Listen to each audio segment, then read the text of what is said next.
Today, we are taking a massive leap into the future of space exploration. If you are planning a mission to Mars, the challenge is just staggering. Right. You're looking at a 7-month transit to the Red Planet, followed by a potential surface stay, and then another 7-month trip home. That's at least 400 days of just deep space transit. And the fundamental challenge of human spaceflight, the thing that dictates whether a Mars mission is merely complex or, prohibitively expensive, it really boils down entirely to mass and volume. It always comes down to mass. Always. Yeah. When you have to launch every single thing a crew of 6 needs, the food, the water, the breathable air, the psychological space, the massive exercise equipment, for over a year, the cost penalty is astronomical. We're talking tens of thousands of dollars for every single kilogram you want to get into orbit. That's why the sources we synthesized, and we're pulling from NASA research on microgravity effects, from SpaceWorks' architectural proposals, they all point to the same kind of radical solution. What if the key to colonizing Mars wasn't faster rockets, but better biology? And that is the core of our deep dive today. The science of synthetic stasis, or what some call human torpor. We're synthesizing research across 3 crucial fronts. Right? First, the foundational biological lessons we've learned from natural hibernators. Second, the current clinical state of medicine, using things like therapeutic hypothermia protocols. Stuff that's already in hospitals today. Exactly. And third, and maybe most importantly, the massive engineering and cost savings this technology would inject into the entire mission architecture. Our mission here is to understand precisely how close scientists are to cracking the code on suspended animation. That holy grail of science fiction. We're asking, what are the precise biological mechanisms and logistical systems that make it possible, and what remains prohibitively difficult today?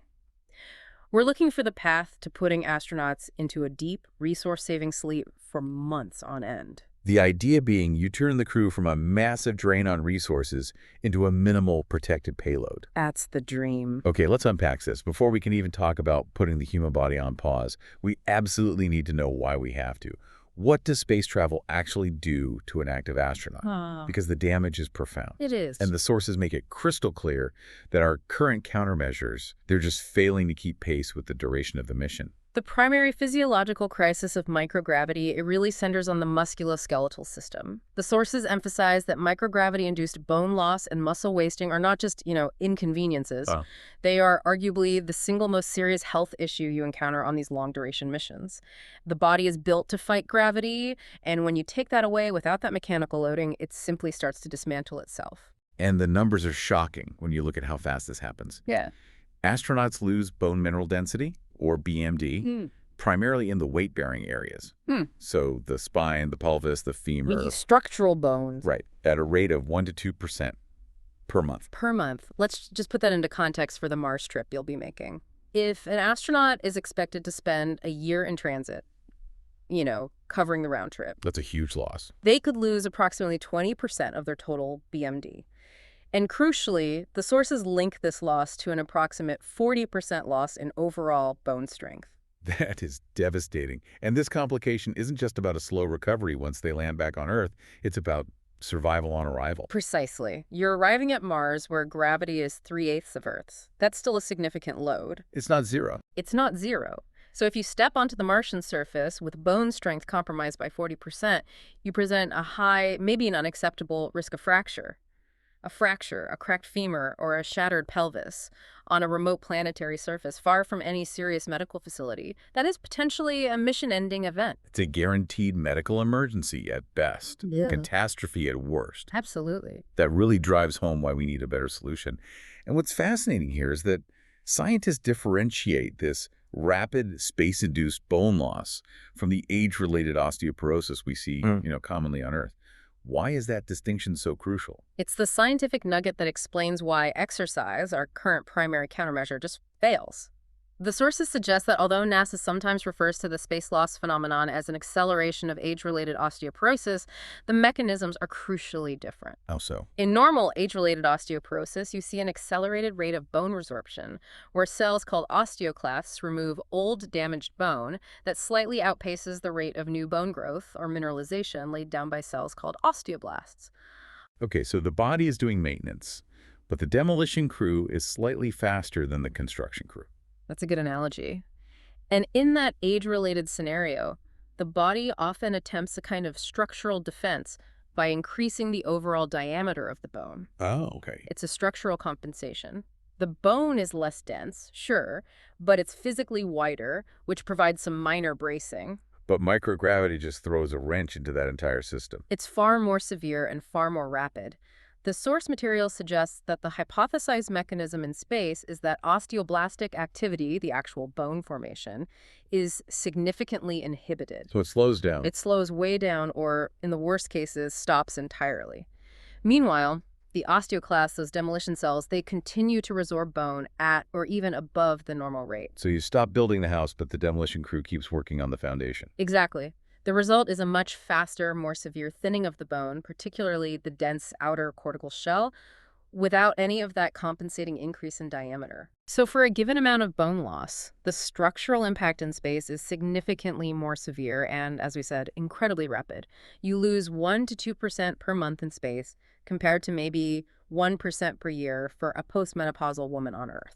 That really clarifies why exercise fails. I mean, current physical countermeasures, they try to stimulate bone growth, but they're clearly not enough to overcome this fundamental microgravity-induced shutdown of the osteoblasts. You're just addressing the symptom when the root problem is the lack of construction. Given this biological devastation, the current countermeasures, they sound truly inadequate, if not physically uncomfortable for the crew. Oh, they are. Astronauts use systems like treadmills and bicycle ergometers that rely on harnesses and bungee cords to simulate the loading effects of gravity. This is required to try and prevent muscle atrophy and, hopefully bone loss. But there's a problem. There is. The sources note a significant practical failure point. The tethering system on these treadmills is so cumbersome and uncomfortable that astronauts routinely take breaks every 5 to 10 minutes. So they can't even get a proper workout in. No, it prevents them from achieving adequate cardiovascular conditioning or, more importantly, that sustained musculoskeletal loading they need. And history confirms that it's largely ineffective anyway. It does. I mean, historical data from the Mir missions confirms that even regular, consistent, resistive exercise, sometimes up to 4 hours per day, did not prevent consistent bone loss. 4 hours a day. It strongly suggests that there are biological bone loss mechanisms in space that just aren't addressed by mechanical loading alone. The only definitive engineering solution to prevent this loss might be, costly artificial gravity, a spinning habitat, or, alternatively, a state of profoundly low metabolism. Which is what torpor offers. Exactly. So since active measures aren't working, we first need to measure the damage with far more precision than ever before. And that's where this advanced multiple projection dual energy X-ray absorptiometry system comes in, the AMPDXA system. Right. This is critical because standard medical scans, they just aren't precise enough to measure the risk of mechanical failure. That's right. Conventional DXA, which is what your doctor uses, it produces these coarse, two-dimensional images with pretty poor resolution, typically a 1 millimeter pixel spacing or even larger. Okay. And that resolution is just inadequate to reliably measure the small but mechanically significant differences in bone geometry that determine whether a bone will snap under Martian gravity. So it's the structural integrity of the bone's cross-section that Yeah. really matters, especially when you're calculating the risk of, say, bending strength failure. Exactly. And AMPDXA, which was developed by Johns Hopkins APL and NSBRI, is designed specifically to overcome those limitations. It achieves its high precision by acquiring multiple images or projections at different angles, and it uses dual X-ray energies 80 kVp and 140 kVp. And the result is a much sharper image. The resulting resolution is remarkable. The AMPDXA pixel spacing is about 0.25 millimeters. That's the level of detail you need to accurately measure small mechanically relevant dimensions like the cortical thickness or the cross-sectional area. And why are multiple projections rather than just one view so important? They're critical for structural integrity modeling. By using at least 3 projections, even over a small rotational angle like 30 degrees, the system can extract these highly precise 3-dimensional bone structural models. So you can see the whole bone in 3D. You can. It lets researchers accurately reconstruct the entire bone geometry, determine localized muscle volume, and crucially, calculate the actual bending strength of the bone, independent of how the patient is positioned. Yeah, that's the key. That detailed assessment is vital for fracture prediction, for ensuring we know exactly when an astronaut is fit enough to perform surface operations on Mars without, catastrophic failure. So if microgravity is actively dismantling the body, The revolutionary idea is simply to put the body on pause for that long transit phase. But deep sleep isn't hibernation, and true hibernation isn't something humans normally do.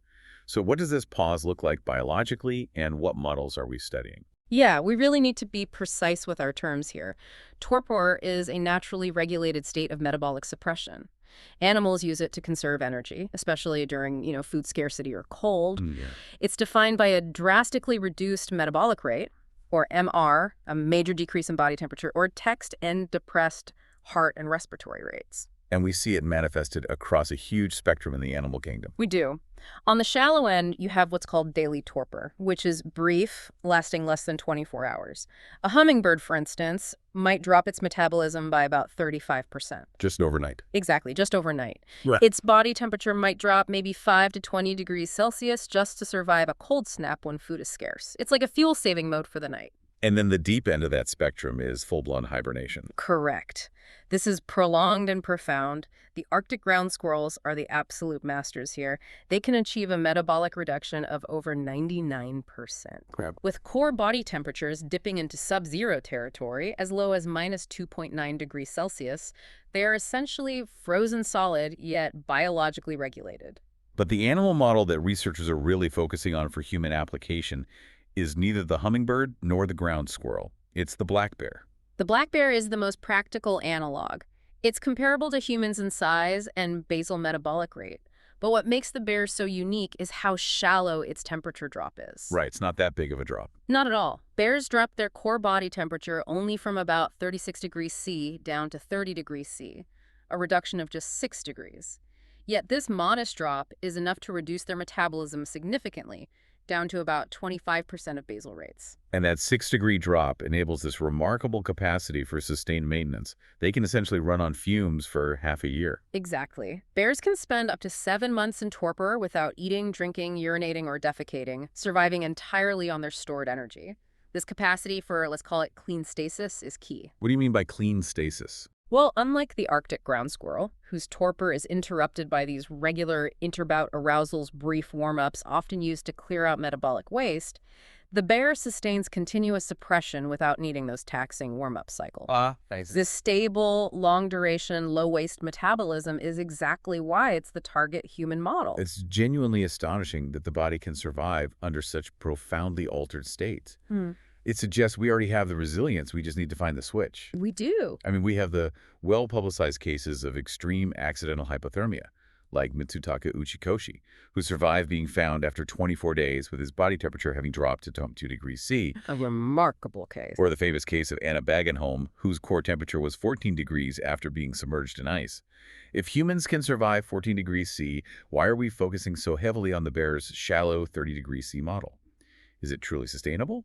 Or is it too shallow for major resource savings? That is a critical question. And while the cases of accidental hypothermia like Uchikoshi and Bagenholm demonstrate the human body's resilience to survive catastrophic injury, the brain effectively being put on ice to prevent oxygen starvation, they are fundamentally uncontrolled events. Right, they're accidents. The process of getting that cold accidentally is often chaotic, damaging, and it risks severe cellular injury.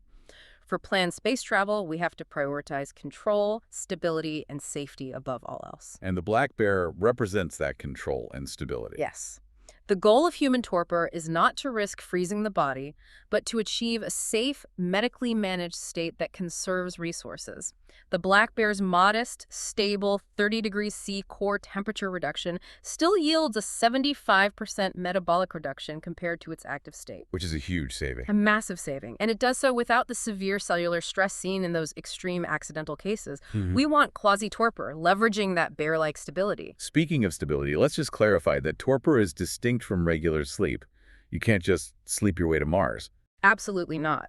While both states involve reduced activity, regular sleep, specifically non-rapid eye movement, or NREM sleep only, suppresses metabolism to about 70 to 90% of basal levels. A tiny dip, relatively. A tiny dip. Torpor is an evolutionary adaptation for energy conservation, designed to suppress metabolism far, far lower, down to 35% in daily torpor, and potentially as low as 6% in full hibernation. Sleep is critical for physiological maintenance and memory consolidation. Torpor is about survival through deep energy conservation. So if the goal is synthetic stasis, where does modern medicine step in?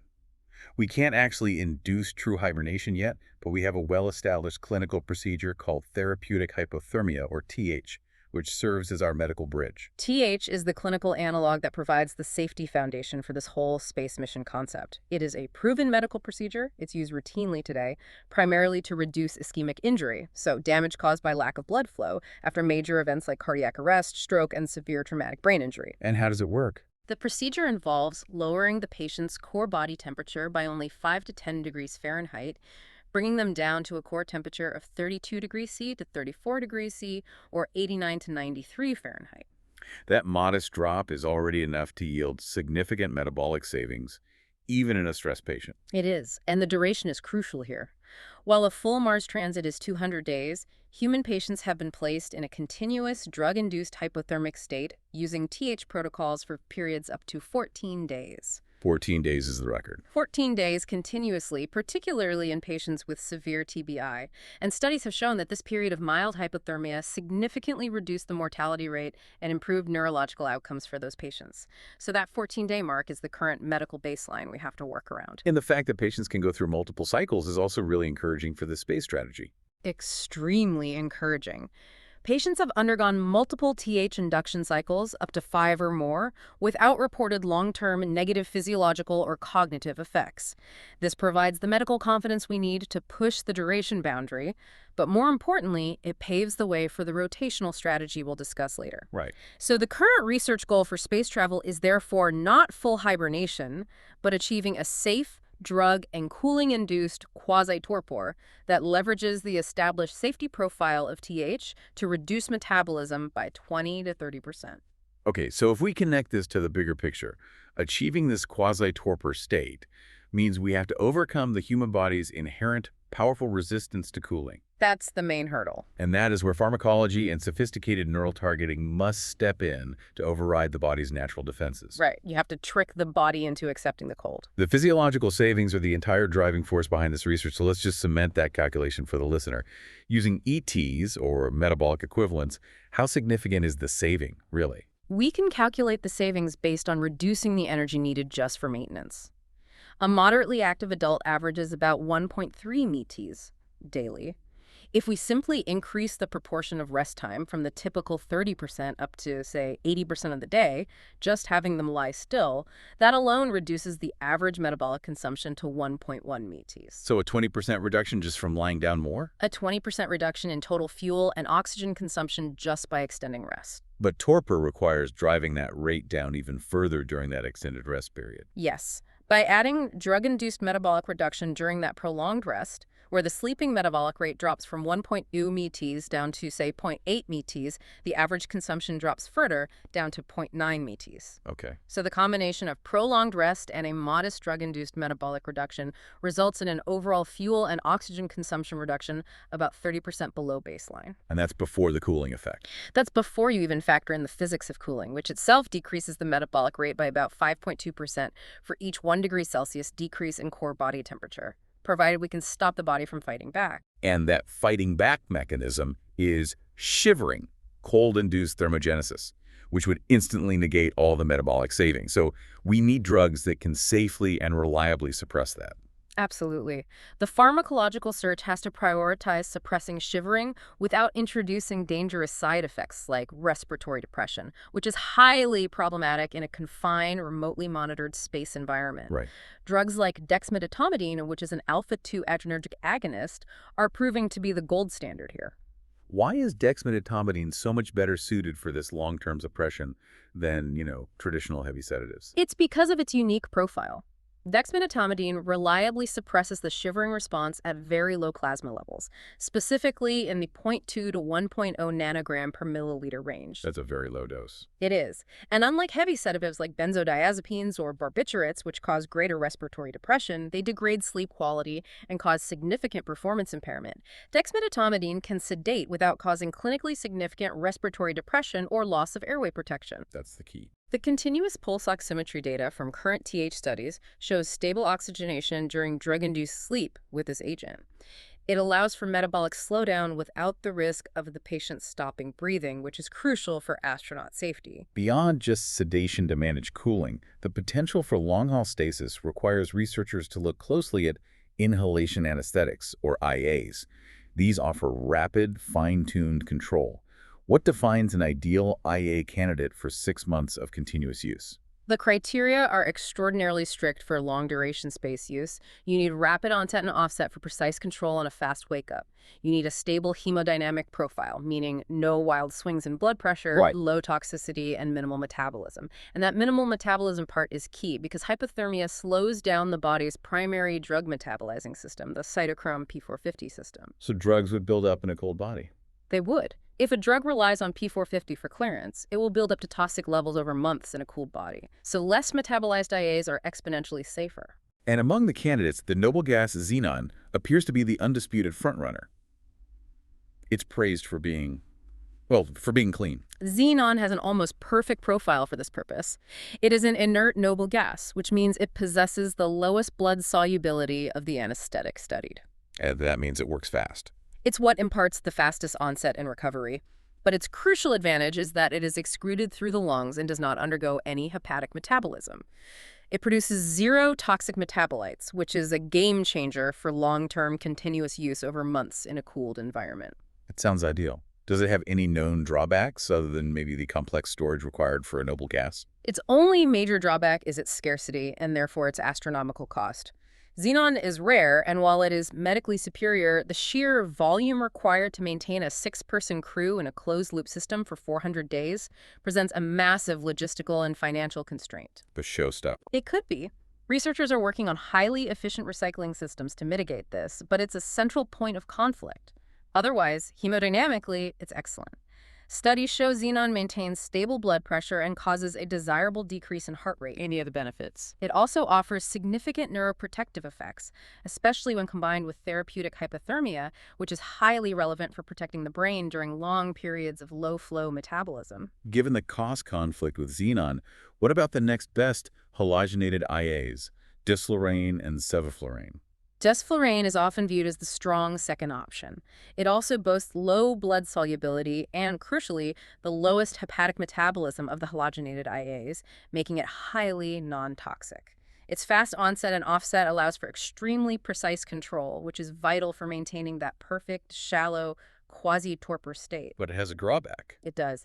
The major drawback is that desflurane is a severe airway irritant.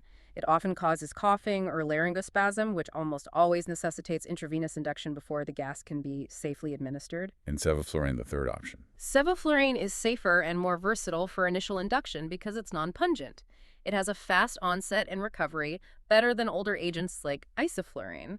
However, it is metabolized slightly more than desflurane. And that creates a problem. That metabolism produces a trace compound called compound A, which has been linked to renal toxicity in animal models. Now, while large-scale meta-analyses haven't shown significant clinical renal effects in healthy human patients, there is also a very serious reported risk of neurotoxicity. Cognitive risk. Yes. Sevoflurane use has been associated with long-term cognitive impairment mediated by neuroinflammation. For a crew needing to be razor-sharp on arrival at Mars, any cognitive risk is a massive hurdle. Looking beyond systemic drugs, the sources hint at a future where we bypass pharmacology entirely and move to precise brain manipulation. This truly sounds like the science fiction element, the idea of finding a biological off switch. It is the cutting edge of torpor research. Major breakthroughs starting around 2020 identified key torpor-regulating neurons located in the preoptic area, or POA, of the hypothalamus in mice. So a tiny spot in the brain controls this whole body state. It demonstrated that torpor is not just a whole-body system response, but is governed by a highly localized, specialized neural circuit. What techniques are researchers using to manipulate these precise brain areas without, opening the skull? Initially, they used highly invasive but precise techniques like chemogenetics and optogenetics, using genetically engineered cells that respond to drugs or light, respectively, to trigger a controlled hypometabolic state. But the rapid, most promising advance for human application is the use of non-invasive transcranial ultrasound stimulation. Wait, ultrasound? Yes, this method has been shown to successfully target the same tiny hypothalamic POA region. So we can use sound waves to tell the brain, time to hibernate. Essentially, yes. This focused ultrasound stimulation has been shown to induce a hypothermic and hypometabolic state even in non-torpid animals like rats. That's incredible. And interestingly, recent work also found that inhalation anesthetics, like the ones we just discussed, xenon and desflurane, they activate these same POA neurons. This suggests that the pharmacological and neural strategies are converging on the same biological switch, and ultrasound stimulation might be the clean, drug-free way to flip it. Okay, let's turn now from the biology to the logistics. Because keeping an astronaut alive while they sleep for months introduces entirely new engineering problems. If we successfully induce this quasi-torpor state, how do we handle the fundamental needs of nutrition, hydration, and monitoring without breaking the bank or sacrificing safety? The method of choice for long-term delivery is Total Parenteral Nutrition, or TPN. This is not speculative space technology. This is hospital standard operating procedure. Right. TPN is a medical process routinely used on Earth to provide all hydration and nutritional needs intravenously, completely bypassing the entire digestive process. It's used long-term for months or even years in patients with digestive system failures, certain cancer patients, and critically ill preterm infants. So TPN is essentially liquid food pumped directly into the bloodstream. What exactly is in this mixture, and why are those components necessary for a body in stasis? A standard TPN mixture contains 5 key components, all balanced very carefully. First is dextrose, providing the simple sugar fuel, which is the majority source of calories. Second, amino acids, both essential and non-essential, which are suspended in a buffer solution along with necessary electrolytes. The building blocks. Exactly, the building blocks for proteins, essential for cellular repair that has to continue even in low metabolic states. And the lipids are crucial for caloric density, correct? Exactly. The third component is lipids, typically provided as an emulsion. Lipids are critical because they provide high caloric density in a low-volume format, which is essential when you're trying to minimize the overall mass of the payload. Fourth is a mix of vitamins and trace elements added for assurance. And the fifth? And finally, glutamine. It's a non-essential amino acid, but it's absolutely vital because it acts as a precursor for DNA synthesis and is a primary fuel source for rapidly dividing cells, especially those in the immune system. And the beauty of the system in the context of torpor is the massive reduction in the consumables mass required. Yeah, This is where we see the economic payoff starting to materialize. absolutely. The mass savings alone are compelling enough to justify the complexity.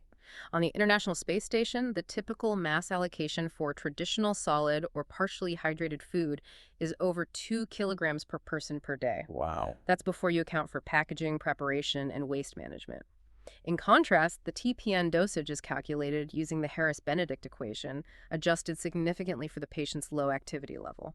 For a resting astronaut, the aqueous TPN solution needed is about 0.55 kilograms per day. A huge drop already. And the sources suggest that during drug-induced quasi-torpor, the required TPN mass per person per day is significantly reduced, potentially 27 to 42% less than even a standard resting astronaut. That is a direct linear reduction in launch mass just from changing the delivery system and reducing the metabolic needs. How is this TPN administered safely over months without complications? It is infused slowly via a pump, either continuously over 24 hours or cyclically. For the long-term administration required for a Mars mission, a tunneled central venous catheter line placed surgically into a large vein is the preferred method over a less stable line like a PICC line, And why is that? because the central line has a lower risk of infection for patients receiving long-term parenteral nutrition. And long-term intravenous access introduces a major safety issue in the confined environment of a spacecraft: infection. We need extreme sterility. That is the primary logistical challenge associated with TPN. Sterile procedures are absolutely paramount. The mixing of the TPN bags must be done with extreme aseptic technique to prevent introducing bacteria, and the line insertion site must be meticulously cleaned daily. Which requires sophisticated, highly reliable, automated systems because the crew will be asleep. Yes. Systems like the Pinnacle system, which is used on Earth, can automate TPN mixing and dispensing based on pre-programmed parameters. These systems, modified only slightly for space battery backup, remote control, are close to being space-ready. And NASA has done its own critical work on fluid production as well. Yes, they have. They've already developed the IVGN system, a tiny device weighing just 1 kilogram that can produce IV-grade fluids and water. It can generate 1 liter of medical-grade water in about 21 minutes. So you make your own IV fluid on the way. Exactly. Having the ability to synthesize fluids on demand reduces the necessity of launching large volumes of sterile water further reducing that IMLEO, or initial mass, in low Earth orbit. But long-term stasis, even under the best conditions, carries medical risks that need to be actively managed, especially over hundreds of days. Yes, absolutely. What are the primary concerns identified by medical experts regarding prolonged therapeutic hypothermia combined with continuous TPN use? The consensus primary concern revolves around electrolyte imbalances. This risk is caused by the combination of both TPN delivery and the physiological effects of TH, which can shift potassium and phosphate concentrations unpredictably. But it's manageable. The experts believe this can be managed with daily lab draws via the central catheter and subsequent automated adjustments to the TPN formula and maintenance fluids. And what about the complications from the TPN itself? Months without normal digestion must trigger some nutritional risks. Indeed. Infection remains the biggest operational risk, specifically catheter infection due to the need for long-term IV access. Nutritionally, fatty liver disease is a rare but documented long-term complication of TPN, often caused by the heavy reliance on certain lipid sources like linoleic acid. And there's research on that. Yes, research is exploring alternate, more balanced lipid sources to mitigate this risk. In terms of blood safety, there is a concern for thromboembolism, or blood clotting, due to the prolonged sedentary state and the presence of IV lines. That the cold helps with that. It does. Clotting is generally reduced in the therapeutic hypothermia state itself, and this risk is easily managed with periodic heparin flushes. You know, I realize we didn't mention this earlier, but what is the impact of torpor on waste management? If the astronauts aren't eating, drinking, or going to the bathroom for months, that eliminates a massive logistical burden. That is a huge secondary benefit, and it follows that black bear model perfectly. The metabolic suppression is so deep that the production of both solid and liquid waste nearly ceases. For a 6-person crew over 400 days, eliminating the requirement for waste storage, processing, and disposal saves significant mass and volume. And simplifies the habitat. Massively. It eliminates the associated odor and sanitation issues, simplifying the entire habitat design. This zero-output scenario is a huge, often unstated engineering win.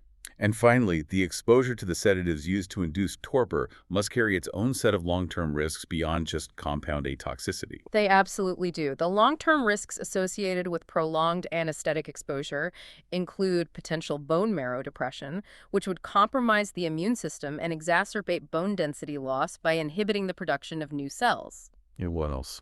There is also the possibility of developing cataracts, primarily through the influence of oxidative stress caused during long-term anesthesia. These are significant effects that require further dedicated animal model studies simulating prolonged exposure before human long-duration application is viable. It sounds like individualized medicine is crucial here. Is it possible to know which astronauts would handle this induced stasis best before they are locked into a Mars transit vehicle? It is highly feasible, and in fact, it would be mandatory. We know from current clinical use that patients undergoing TH do not all respond the same way. Some have a strong, persistent shiver response requiring heavy sedation, while others barely shiver at all. And their vital signs react differently. Right. Effects on heart rate, blood pressure, and blood sugar are variable. So researchers believe it would be entirely feasible to pre-screen all available astronauts using short, controlled test cycles of TH to identify those who exhibit minimal complications and are least likely to need heavy pharmacologic support. You can even condition them for it. Potentially, yes. Crew members who show moderate complications might be physiologically conditioned for the torpor state by undergoing repeat cycles. There's evidence that suggests that repeated controlled cycles can lead to decreased physiological complications over time, potentially making a crew member more resilient to the state. This raises an important question. What is the grand payoff for solving all these complex biological and technical challenges? We've touched on mass savings, but let's quantify the change in the entire mission architecture. The answer lies squarely in mission mass, affordability, and sustainability. The engineering payoff is just staggering because we are fundamentally redefining the cost of putting humans in space. The core metric here is IMLEO initial mass in low Earth orbit, which is the best first-order indicator of mission cost and complexity. And the complexity today is defined by the massive habitat you need. A typical Mars mission crew stage is 300 to 500 tons. That requires multiple, hugely expensive launches of heavy lift vehicles like the Space Launch System. Torpor dramatically shrinks that financial burden. It effectively removes the human overhead from the equation. Precisely. The comparison to the traditional NASA reference design, the Transhab, is night and day. Torpor-enabled habitats achieve their mass reductions by drastically shrinking the need for large living quarters, large galleys, bulky exercise equipment, and those huge stores of consumables we discussed. And the savings are. Studies indicate that torpor allows for mass reductions ranging from 52% to 68% compared to the traditional active crew habitat design for the exact same mission requirements. 68% mass reduction, that changes the entire economic feasibility of the mission overnight. It means fewer launches, smaller ships, and more flexibility. It fundamentally rewrites the cost-benefit analysis. A sensitivity study showed that implementing this technology can be used to double the number of crew members carried for the same habitat mass. Or make the mission safer. Or, conversely, significantly increase crew safety and capability. For example, that saved mass can be leveraged to enhance safety by adding thicker, heavier radiation shielding, which is a critical requirement for a deep space mission. Speaking of safety, torpor isn't just a cost saver. The sources indicate it acts as a single, holistic countermeasure against multiple space hazards simultaneously. It fights bone loss by reducing time spent active in microgravity, and it protects against radiation.